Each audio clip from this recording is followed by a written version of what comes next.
¿Alguna vez han escuchado el término acuacultura? ¿Y saben cuáles son sus implicaciones y el efecto que tiene sobre los manglares de todo el país? Bueno, en este video vamos a hablar un poco acerca de eso. Vamos a empezar definiendo qué es acuacultura.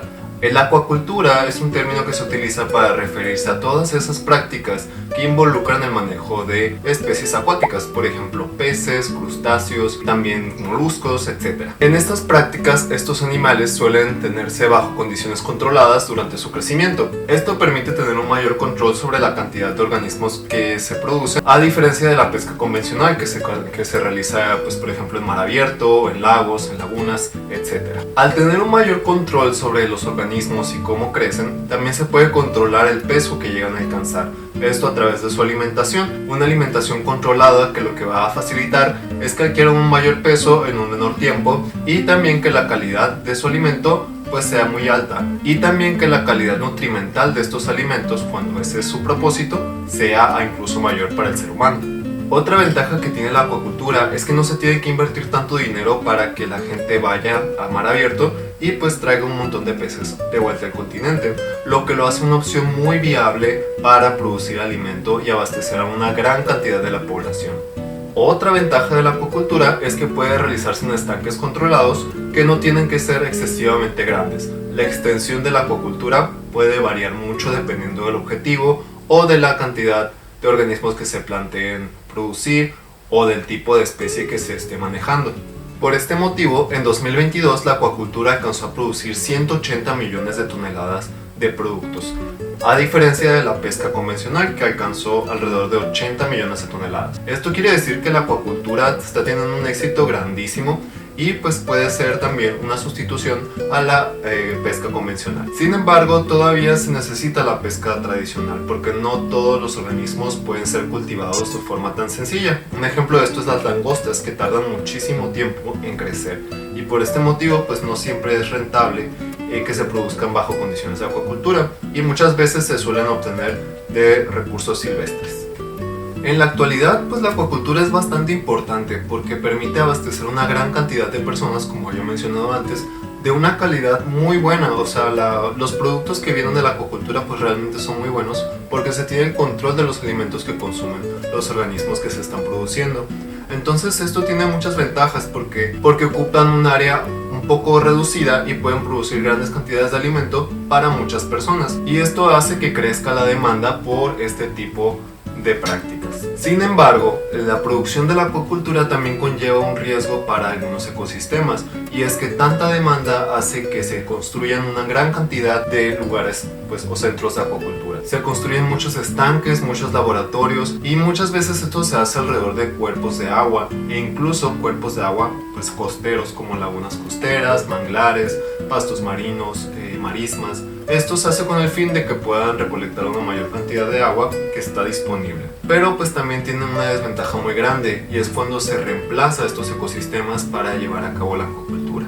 Este problema es muy marcado en las costas sobre todo. Ya he mencionado mucho los manglares en este canal, pero recordando un poco, son ecosistemas que se caracterizan por unas especies de plantas que pueden llegar a ser árboles o arbustos que están adaptadas al medio marino. Es decir, pueden tolerar una gran cantidad de agua, una gran cantidad de sal y también las bajas concentraciones que tiene el suelo en cuestiones de oxígeno. Encima de esto, tienen que sobrevivir a la acción de la misma costa, ¿no? Las tormentas tropicales, también las mareas que suben y bajan. Entonces son ecosistemas muy fuertes, muy resilientes y que tienen un montón de beneficios también.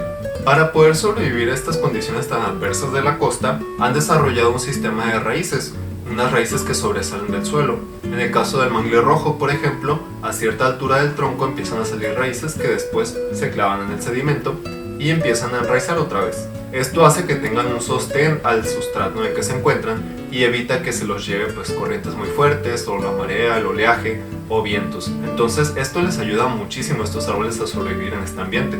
Además de hacer que sobrevivan a estas condiciones tan adversas, crean microhábitats, es decir, regiones muy pequeñas o espacios muy pequeños que pueden servirle a otros organismos para sobrevivir. Estas características hacen que tengan una alta biodiversidad, porque hay un montón de especies que pueden sobrevivir en este ecosistema gracias a las protecciones que estos ofrecen. En el caso de las raíces aéreas, por ejemplo, pueden vivir animales como los camarones, que en sus primeras etapas de vida pueden ocultarse de depredadores más grandes, porque pues es un sistema pues muy enredado en el que no pueden entrar organismos muy grandes, y esto hace que tengan mayores facilidades para sobrevivir. Y así como los camarones, hay un montón de especies que son capaces de sobrevivir en estos ecosistemas, lo que hace que puedan sostener un montón de pesquerías. Las pesquerías, pues en este caso nos referimos a poblaciones de peces, de otros organismos acuáticos que pueden ser utilizados por consumo humano.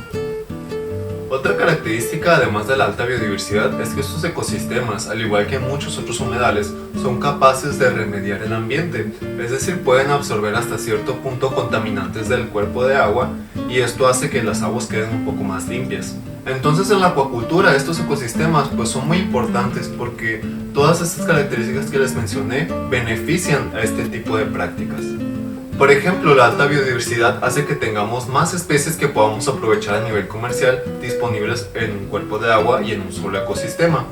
Por otro lado, la protección hace que organismos que son de interés comercial, por ejemplo el camarón, puedan sobrevivir y llegar a una etapa adulta para poder ser aprovechados o consumidos.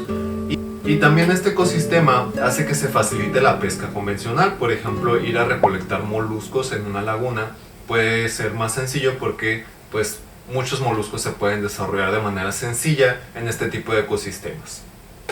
Ok, ya estamos de vuelta. Me tuve que regresar a la universidad, pero pues ya volví para continuar con el video.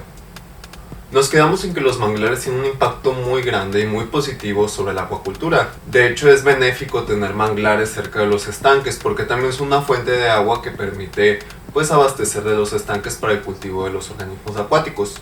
Entonces son ecosistemas demasiado importantes, hay que preservarlos, eso sin duda. Sin embargo, algunas veces estas prácticas de conservación, de cuidado de los ecosistemas de manglar se pierden, y ahí es cuando encontramos un gran problema.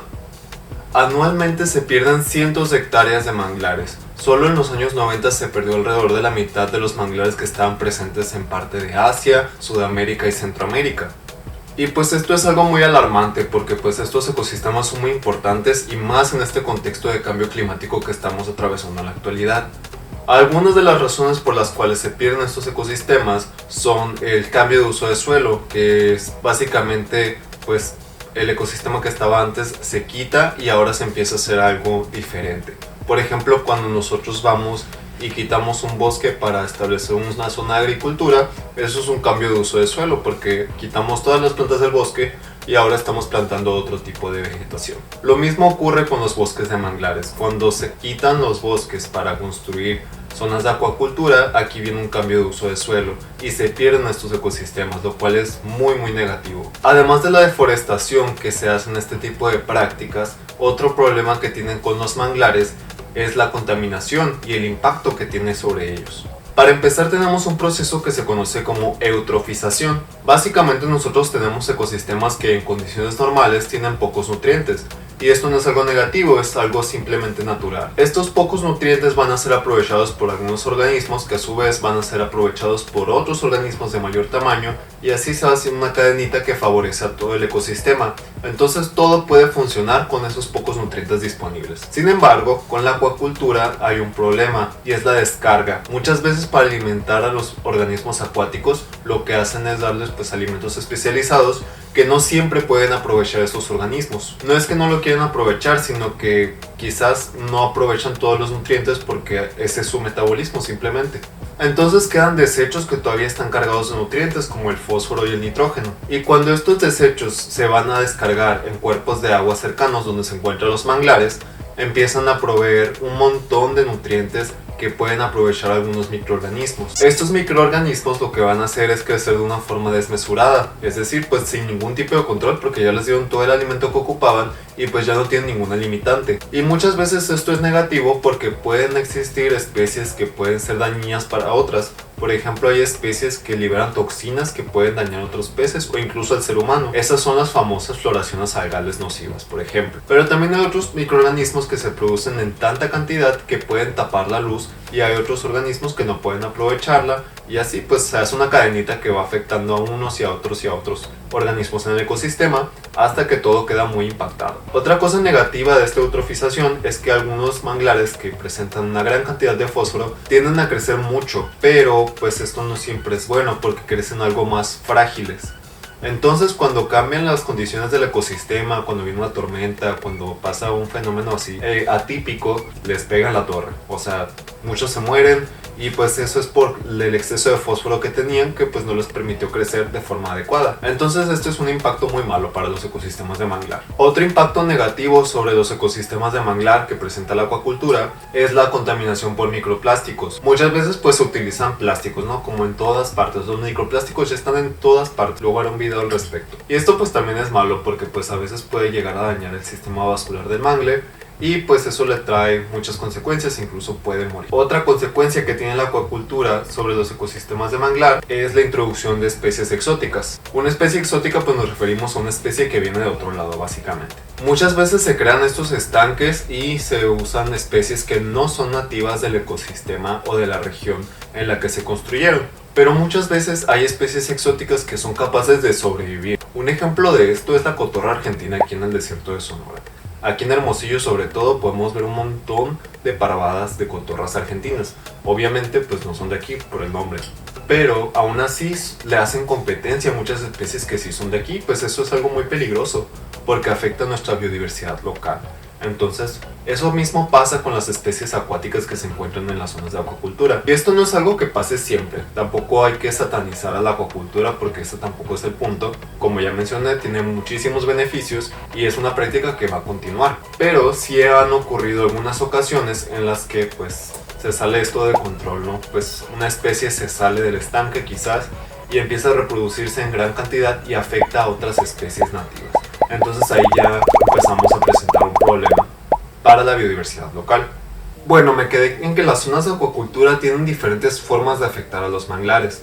En un estudio realizado en 2023 en las islas Kirimanjawa, en Indonesia, se encontró que la acuacultura hacía una modificación en el ecosistema. Lo que hicieron estos autores fue analizar la diversidad de especies presentes en la zona de acuacultura y en la zona de manglar. Y lo que encontraron fue que en donde había una zona de acuacultura había una mayor diversidad. Esto es curioso porque uno esperaría que una zona más diversa sea mejor, porque en términos generales eso suele ocurrir cuando hay una zona con una mayor biodiversidad, tiene una mayor capacidad para sobrevivir a cambios en el ecosistema. Por ejemplo, si nosotros tenemos una especie de planta que es visitada por muchos insectos, aves y otros animales que son capaces de polinizarla, cuando uno de esos animales se pierde, la planta va a seguir funcionando como siempre, porque estos otros animales, los que quedan vivos, van a reemplazar al que se fue. Sin embargo, si esta planta nada más tiene un animal que puede polinizarla, lo que va a ocurrir es que si este animal se pierde, la planta también va a desaparecer y pues eso no tiene nada de bueno. Pero en este caso en particular, una mayor diversidad no necesariamente significa algo bueno. Y es que aquí se encontraron especies que son herbívoras y que se alimentan de algas. Y la razón por la que hay una gran cantidad de estos organismos en la zona de acuacultura es porque se están descargando muchos nutrientes que hacen que crezcan muchas algas. Y eso pues les da más alimento a este tipo de especies para que puedan proliferar. Pero pues eso no es indicativo de algo bueno porque al fin de cuentas estás alterando el ecosistema y pues este tipo de organismos no es tan común en la zona. Entonces como consecuencia podemos ver que la acuacultura también puede llegar a modificar las condiciones del suelo sobre que crecen muchas especies vegetales, en este caso algas. Y si hablamos de modificaciones en el suelo, también podemos hablar de otros fenómenos importantes. Por ejemplo, los gases de efecto invernadero se producen en el suelo. Y si las zonas de acuacultura están modificando las dinámicas del suelo, también pueden alterar la producción de gases de efecto invernadero, de la cual hablaremos en un próximo video. Ok, ya regresamos una vez más. Sé que este video ha estado un poco caótico porque, pues, lo he hecho en varios días, la verdad. He estado algo ocupado con la universidad, entonces cada día he estado grabando un poco y un poco más del video, pero pues creo que está quedando bien por el momento. Bueno, me había quedado en que, en efecto, la acuacultura tiene un impacto grandísimo en los ecosistemas de manglar. Como caso de estudio tenemos la Laguna La Cruz. La Laguna La Cruz es un cuerpo costero que se encuentra en Valle de Quino, Sonora. Y de hecho ahí es donde he estado trabajando en mi proyecto de tesis, tanto de licenciatura como de maestría. luego les hablaré de mi proyecto de tesis también. Pero este ecosistema en ocasiones es afectado grandemente por las granjas de acuacultura, específicamente granjas camaronícolas. En un estudio realizado hace un par de años en esta laguna costera, se encontró que las granjas de camarón en algunas ocasiones afectan el cuerpo de agua. Básicamente por las descargas de nutrientes en exceso, crean un ambiente que en lugar de ser oligotrófico pasa a ser mesotrófico. ¿Y qué quiere decir esto? Bueno, oligotrófico se refiere a un sistema que tiene una cantidad de nutrientes algo baja, y mesotrófico se refiere a una cantidad de nutrientes un poco más elevada. Normalmente podemos encontrar muchos ecosistemas, muchos cuerpos de agua que son oligotróficos, es decir, que la cantidad de nutrientes está limitada. Sin embargo, cuando cambiamos un estado mesotrófico, esto puede traer consecuencias si el ecosistema no funciona naturalmente de esa manera. Y esto pasa porque hay organismos que empiezan a proliferar, es decir, empiezan a aumentar su población en cantidades más grandes de lo habitual y afectan a otras partes de la cadena alimenticia. Ya por último, volviendo al tema del impacto por la deforestación del manglar, aquí también tenemos algo muy importante y de lo que hablaré un poco más en profundidad en otro video. Es que los ecosistemas de manglar almacenan una gran cantidad de carbono orgánico. Básicamente las plantas, a través de la fotosíntesis, lo que hacen es capturar el dióxido de carbono presente en el aire y lo convierten en azúcares, en carbohidratos. Toman esos carbohidratos y los convierten en compuestos más grandes y más complejos. Hacen como una cadena muy grande de estos carbohidratos y esos los usan para construir sus tejidos, es decir, sus tallos, sus hojas, sus raíces, etc. De esta manera, el dióxido de carbono pasa a convertirse en la estructura de un árbol. Y de esta forma ya no se encuentra en el aire, provocando este efecto que conocemos como efecto invernadero, este aumento en la temperatura. Y esto es muy relevante en esta época de cambio climático. Otra forma en la que los manglares acumulan carbono es en el sedimento. Básicamente las condiciones en las que se encuentran estos ecosistemas hacen que el carbono comience a precipitarse, es decir, se va hasta el fondo, hasta el fondo, hasta el fondo, hasta el fondo y se va acumulando y va formando capas. Estas capas de carbono pueden permanecer ahí por miles de años sin estar afectando a la atmósfera. Pero cuando nosotros talamos manglares, ocurre el efecto contrario. Básicamente es como si estuviéramos arrojando una bomba de carbono a la atmósfera, porque estamos rompiendo los tejidos, o sea, los tallos, las hojas, los estamos removiendo y encima estamos moviendo el sedimento, estamos moviendo la tierra en la que se encontraba todo este carbono. Y esto hace que vuelva a interactuar con la atmósfera y vuelvan a romperse estos almacenes tan grandes de carbono, se rompan y vuelvan en forma de dióxido de carbono a la atmósfera. Y como pueden imaginar, esto es un impacto demasiado negativo sobre la atmósfera. Ya como conclusión me gustaría decir que si bien he mencionado un montón de problemáticas que tiene la acuacultura, tampoco tenemos que olvidar que esto es algo que no se va a ir. No es algo que podamos retirar ni que debamos retirar, porque esa no es la solución. La solución es buscar alternativas que causen un menor impacto sobre el ecosistema en el que se encuentran.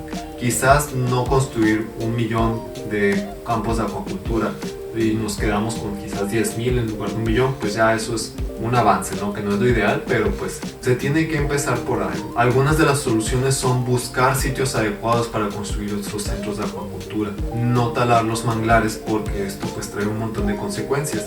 Hay algunas granjas camaronícolas o granjas de acuacultura que se encuentran abandonadas. Podría ser una solución reactivarlas en lugar de construir nuevas, porque eso conlleva la tala de manglares, conlleva la contaminación de los manglares y pues a un montón de efectos negativos que ya mencionamos. Otra solución es la búsqueda de nuevas herramientas para manejar los residuos. Quizás una forma adecuada sea investigar nuevos filtros que sean capaces de retener todos esos nutrientes o todos esos sólidos suspendidos que al fin y al cabo, si se van como descarga al cuerpo costero, van a causar daños muy grandes, van a modificar cosas en el ecosistema. Entonces ya existen algunas alternativas y pues deben empezar a aplicarse, deben empezar a buscarse nuevos conocimientos, nuevas ideas que hagan de estos sistemas que puedan ser igual de productivos pero con un menor impacto. Este sistema abastece a una gran cantidad de personas, me abastece a mí, probablemente te abastezca a ti, entonces no es algo que debamos quitar, es algo que debemos regular